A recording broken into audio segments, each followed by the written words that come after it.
Welcome to the Mutually Amazing Podcast. I'm your host, Mike Domitrz with the Center for Respect.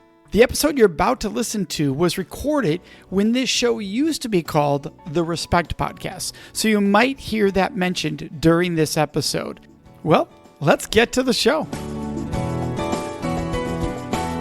Yes, and this week you're going to meet Joe Hirsch. He is on a mission to change the way people give feedback. He's a TEDx and keynote speaker, a columnist for Inc., the author of The Feedback Fix, father of four, and a husband of one. Thank you so much for joining us, Joe. Hey, Mike. Great to be with you. You deal with feedback specifically. So how can feedback build a culture of respect? Well, the first thing we need to focus on is how it builds a culture of disrespect. And unfortunately, that is often the case with most feedback. And that's because of the orientation of the way we're talking to people. We can't change the past. We can't control things that fall outside of our own abilities. And unfortunately, Mike, too much of feedback that is shared today in the workplace and even in schools and at home is focused on a past that people can't change instead of a future that they can. And what I mean by that is that we're talking about the parts of them that can't ever be rectified, can't be modified, and can't be elevated. And when people hear a message like that about things that they can no longer change or control, it actually triggers a threat response inside them. This is a deep neural response we have to the feelings of stress that surround our neural pathways whenever we feel like we're under attack. And when people tell us news about ourselves that we can't change or control, that's exactly what happens. Our brains go into shutdown mode. The parts of our brains that are responsible for executive planning, for creativity, for autonomy, for trust, they all go dark. And so when someone approaches us with that kind of an orientation and that kind of a conversation, we on the receiving end immediately perceive their actions to be disrespectful of our space, of our abilities, of who we are, and more importantly, who we can be. That's powerful. So how do we help people realize that feedback is healthy? It can be positive and or it can be negative. In other words, unsolicited can be harmful depending on how it's given. Even solicited can be very harmful when it's given. So where's the ground floor here? Where do they start in understanding a better viewpoint of feedback? I think it starts with the message itself. And to make a shift from traditional feedback to what you might call feed forward. Now that sounds like kind of like a play on words, but feed forward based on research and experience is something that can actually shift the way we look at people and their performance. Feed forward is a complete change in how we look at people. Instead of looking back at the past that they can't change, we are looking ahead to a future that they can. And most importantly, that's not just a more positive message. It actually changes the whole mindset of the way those conversations are taking place. Instead of a hierarchy of a boss to a report telling someone what should be done, feed forward is a partnership approach that involves two-way dialogue and a focus on development, not just ratings, a focus on goals, not just grades if you're in a school context. And ultimately, it brings the other person into the conversation as a partner and changes the whole focus from one of punitive subjectivity to one of trust and authenticity.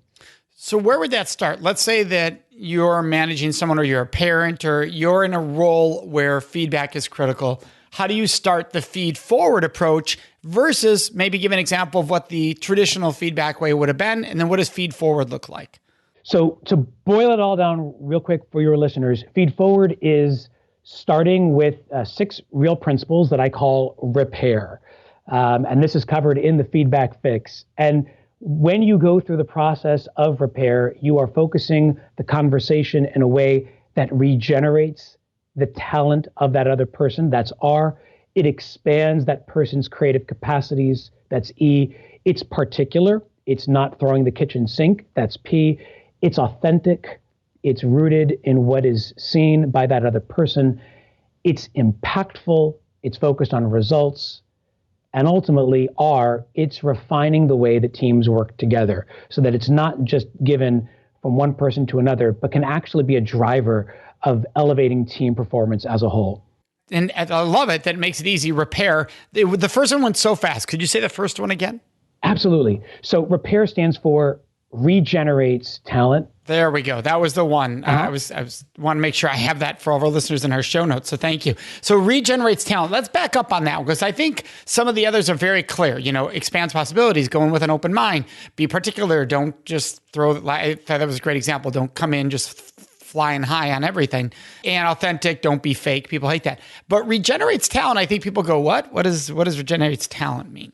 So most of the time when we're in a feedback situation, there is an imbalance of power. Naturally, right? A parent to a child, a teacher to a student, a manager to a report. And when you enter with that approach, then you are essentially depleting someone's talent because you're looking at what they did and you are critiquing from a point of power what went wrong and basically telling them not to do it again. With Feed Forward, and in this first stage of regenerating their talent, we're looking at them as a talent source that can be tapped and that can be regenerated time and again, if only we just use the right words and have the right mindset. So if our message and our mindset is correct, then we can do that. So you approach this person not as an empty vessel waiting to be filled, but as a talent source waiting to be unleashed. And to do that, start by asking more questions of this person and put aside your assumptions and your preconceived notions of what it is this person has done and really make room for that person to fill that space with information you may not have. And in the context of that conversation, of this dialogue that is now begun between manager and report, between parent and child, between teacher and student, you're going to learn information you may not have known before. Things that you as the manager or the parent or the person on the other end of that feedback may not be aware of, but now can finally hear. And you may be made aware of things that you knew about in the past, but that you might have had a different view of, and certainly not one that related to the view of the person who's now speaking to you. And so when you do all that, you allow that person to tap back into the parts of themselves that are great, that are waiting to be unleashed, and you can start to build a conversation around those strengths and focused on the perspectives of the receiver, not just you, the giver. All right. So what's an example? I love this. What's an example of opening that conversation? How do you, what are words to actually use in that moment that creates that setting? So let's say I'm a manager giving you a performance review. And one thing that hopefully we'll dig into a little bit later on is that these conversations shouldn't be scheduled in seasonal sport. These conversations should be happening all the time because performance is happening all the time. But if you and I were talking, Mike, I might say to you, look, let's make our conversation about 4 C's: your career, your capabilities, our connections, and your contributions. So I might start by saying, Mike, it's been a great quarter. You've been doing some great stuff. Can you tell me what's been giving you energy at work lately? What's been draining you? What's making you happy? Where do you feel you've learned and grown in the last, 3 months? And so you're opening up a conversation with the receiver in mind, and you're allowing the space and the time for that receiver to enter as a partner and not simply as a victim or an adversary. I love that because you're starting off by, hey, where are you at, really, right? Where are things at? Where do you drain? Where do you get energy? It also takes us beyond the typical benchmark objectives of numbers. Where are sales? Or where is that project at? It's saying, hey, how you doing? There's a human element to it. Yes, because when we know that someone cares about us, we automatically trust them, like them, and want to listen to them. And if we enter as an adversary, already throwing our perceptions of what they've done in their face, then they're going to go into threat survival mode, which is that primordial instinct deep down in our brains where we're going to start putting up walls and challenging and doing fight or flight. And we don't want the conversation to go like that because ultimately change isn't about forcing the issue. It's about provoking insights that can lead to positive and lasting outcomes. So when you open with that first C with career, you're showing yourself as a partner, not as an adversary. You are de-escalating the stress and tension that all too often is a part of these performance conversations. And you've made it about them. You've said, hey, look, I'm here for you. I want to help and support you. But first, I want to hear how are things going for you? And that's why I think these conversations should be happening all the time and not just once in a while. But once you cover the career and you sort of set the stage, you then let them dig in. You get into the next C, which is capabilities. And you ask them questions like, all right, Mike, what kind of feedback have you gotten from people on the team lately, or me, that has made you think about changing something? And again, you may well know what that feedback is, but by you, Mike, the receiver, really reflecting on that question, you will point to the information that is most important to you, and therefore will give me, the giver, an insight into where you are. Where's your mind at? Because performance is an inside game. And if people's minds aren't right, then we can't really help them from the outside. That change has to come from within. Tell me, Mike, what are some of the strengths that, what are some of your strengths that we haven't been tapping? Or what do you see as something that you've really been working on lately? Sort of a personal goal for yourself. And then once we've framed the conversation as it's about Mike and Mike's view of his own performance, then I can step in and say, all right, well, connections, the third C. How are things going between you and me? Am I, your manager, helping you do those things you're talking about? You've articulated an area of strength. You've talked about things that have given you joy. You've talked about what personal best looks like. So now help me understand how I can continue to support you to do that. Or if I'm not, what can I do to change that? Again, bombshell, total change in the way these conversations go. In a traditional feedback conversation, the manager is essentially counting beans. He or she is gonna list all the things that we've done right or wrong, and then present a litany of those facts and leave it for us to decipher how best to move forward. But with Feed Forward, we are helping to shape that future conversation and those future actions by listening to what the individual himself or herself feels, thinks, and is ready to do, which leads to the final C, which is contributions.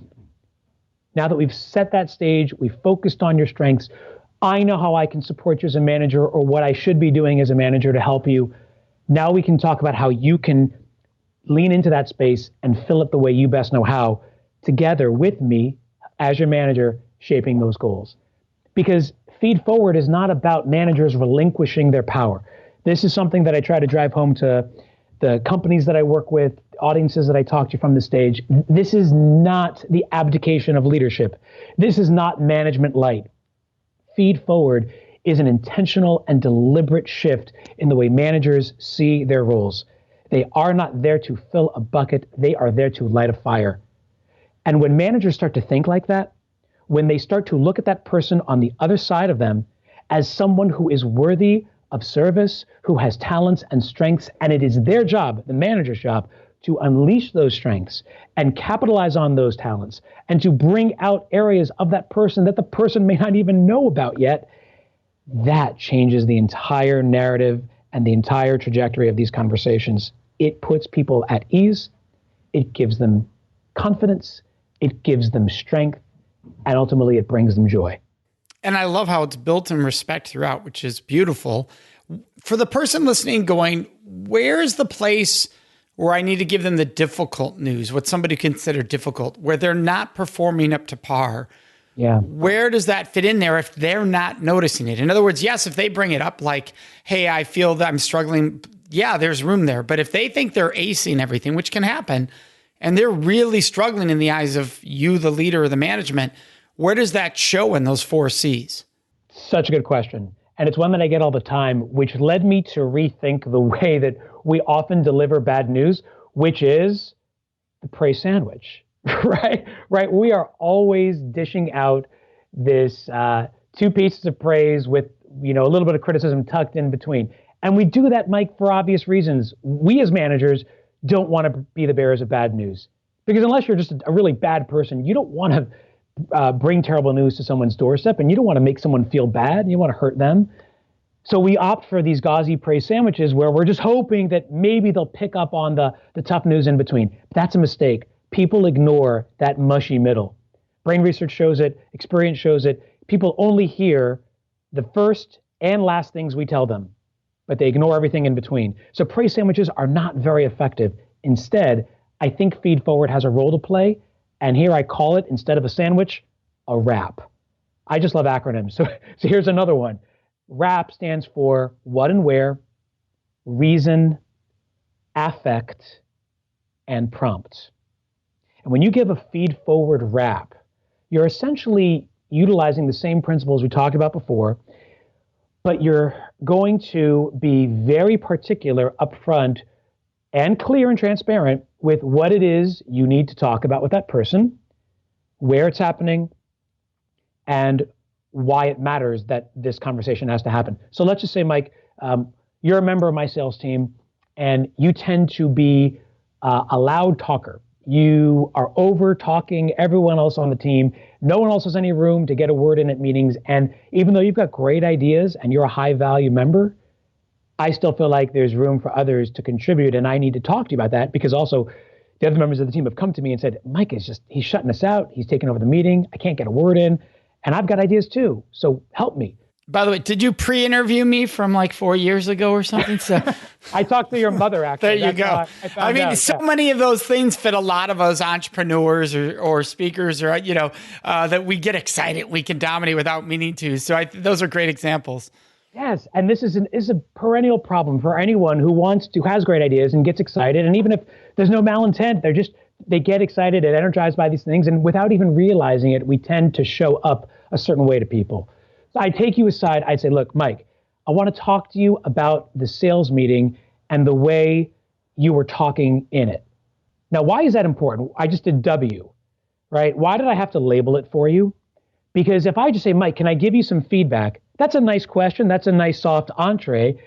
But once I ask you those dreaded words, the words that set off a whole threat response deep inside us, you're already approaching with an uh-oh feeling in your stomach. Whoa, what's Joe going to say to me? Whoa, did something happen? But by me labeling right off the bat, hey, here's where it's happening, and I want to talk about this particular thing, already you have a context for that conversation, and it's going to de-escalate some of that stress. At least it focuses the stress, right? Because I can be freaking out in my mind, but I'm freaking out about what did I just say in that meeting? So that's specific versus, oh no, where is this going? Correct. Yes, it's not going to take it all away, but it is going to mitigate some of those feelings that you would have otherwise had. And then you get into the reason. You'd say, look, I really think it's important that when we're in these sales meetings, that people have a chance to speak what's on their minds, because there's so many great ideas that can come from everybody on our team. Now, that may sound obvious, but you would be surprised how many times we are unaware of how our actions are landing with other people. And to give reasons, it doesn't have to be condescending or pedantic.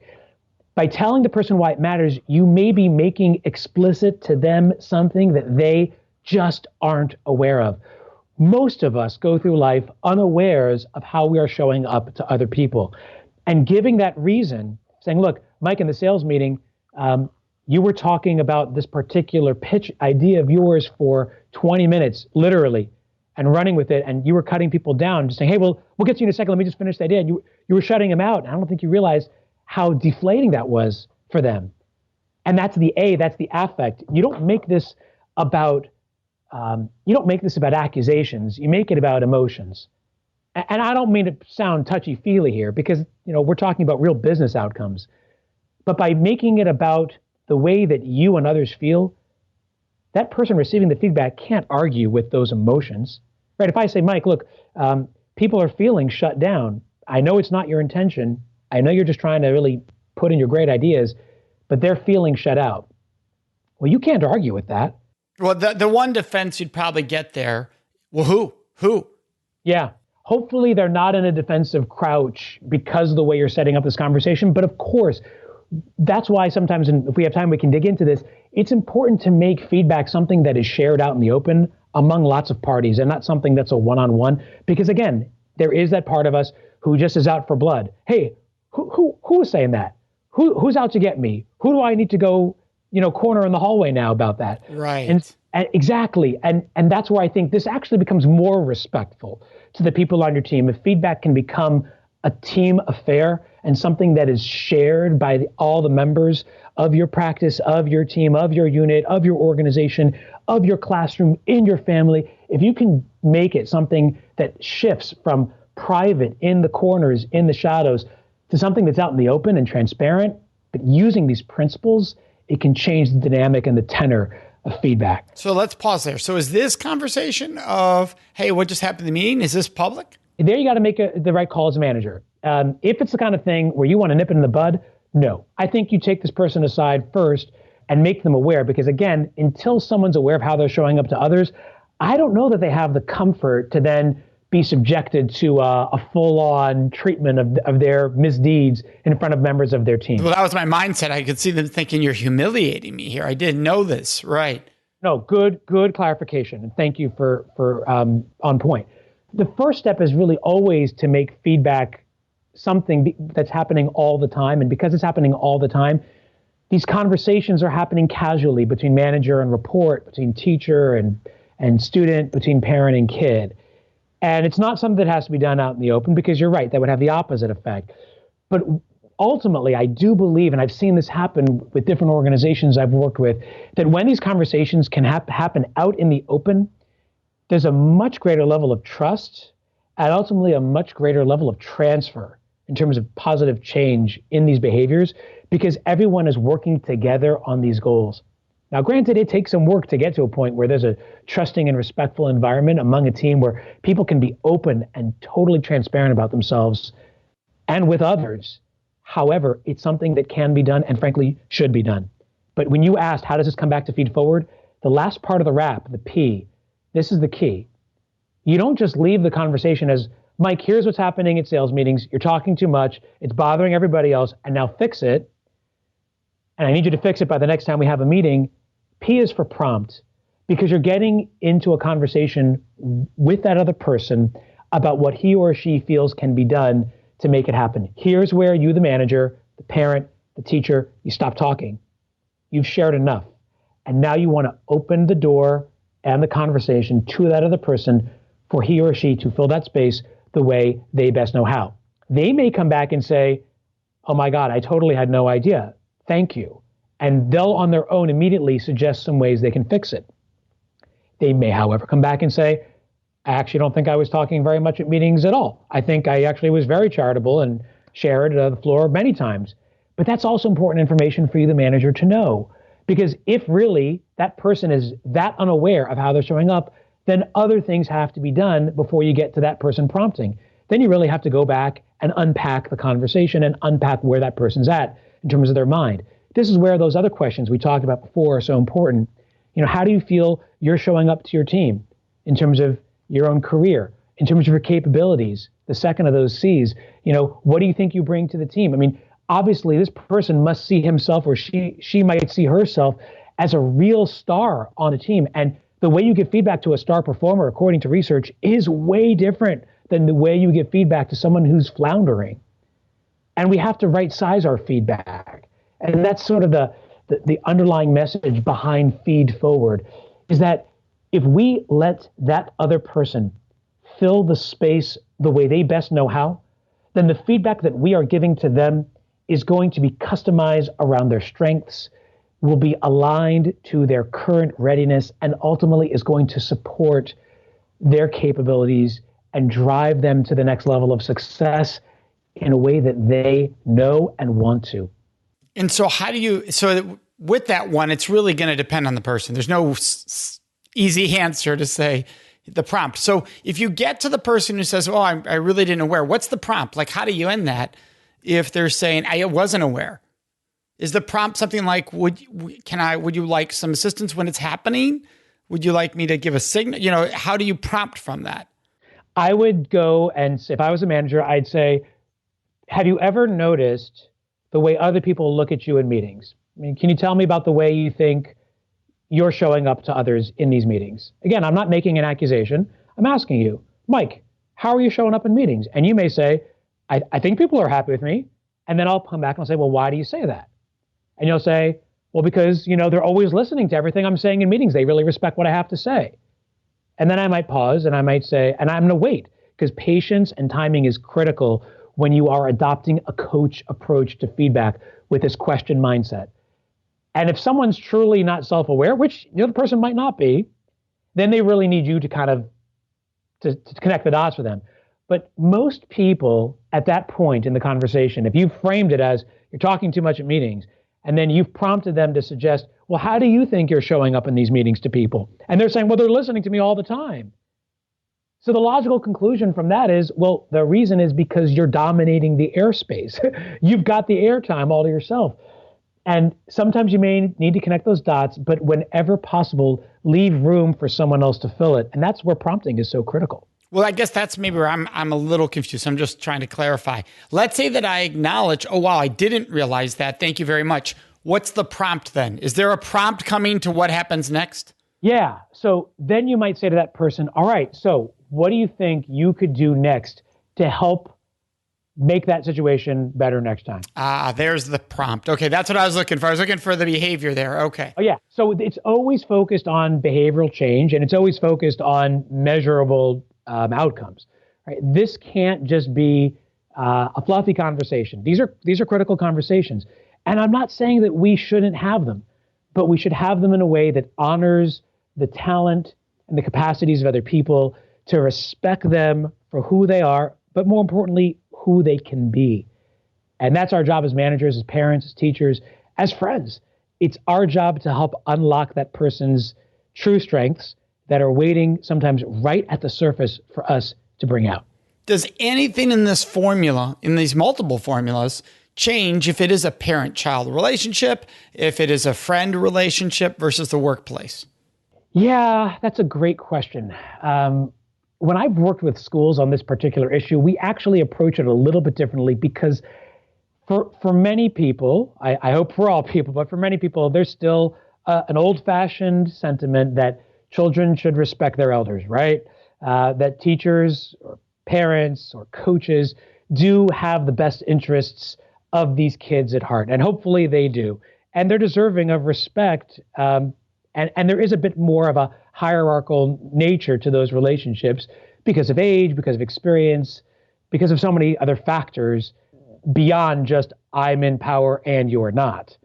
In those situations, I advise still asking a lot of questions and making room for the kid, for the student, for the player to really fill the space. And again, coach approach works in all these contexts, but to do so in a way that kind of takes the power, the natural power imbalance out of these conversations, because kids generally do really fear having those really scary conversations with the principal or with the teacher, or if, you call your kid in, and you're having a heavy conversation in the car or that kind of thing. And it's heavy. And right, we shut down, even as kids, we instinctively shut down. I can remember my own conversations. I was not the world's best kid, got into a lot of trouble as a kid, had a lot of those conversations with my parents and my teachers, and spent a lot of time in the principal's office, unfortunately.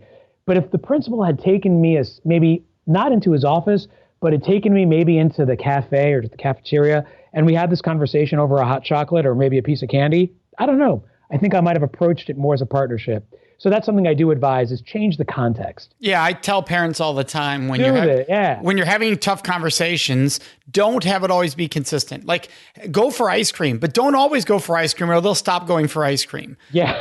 I learned that I would play basketball with my sons and then give feedback or seek a conversation. And then I remember one of them going, I don't want to play basketball. And I'm like, why not? Because you're going to turn into a conversation. I'm like, oh man, I did not mean for that to happen. So this was years ago. It was a learning lesson. Like, you need to vary it up. Totally. And I think ultimately that's part of the relationship piece. What is at the core of all feedback is relationships.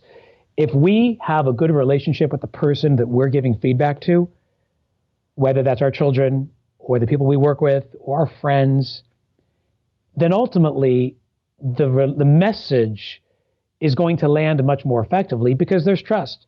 When people know that we're out for their best interests, we're genuinely interested in their side of the story and genuinely interested in their views of how this ought to go forward, then ultimately they're going to respond as a partner, not as an adversary. They're going to open up and not shut down. That's great. Now, wrapping this up, Joe, the last question I wanted to ask is, what are the telltale signs when someone is going to give you respectful feedback or not? So you like feedback, but toxic feedback is not helpful. So what are the telltale signs that this person's likely going to give me respectful feedback versus disrespectful?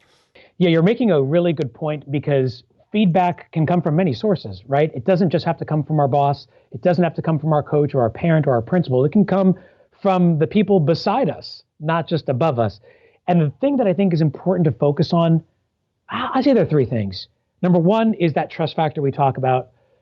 It's really important to go to someone who you know has your back and who is going to give you the full, unvarnished view of what's going on and isn't going to sugarcoat it with a praise sandwich and is going to tell it to you on the real. But trust is important, but so is technique.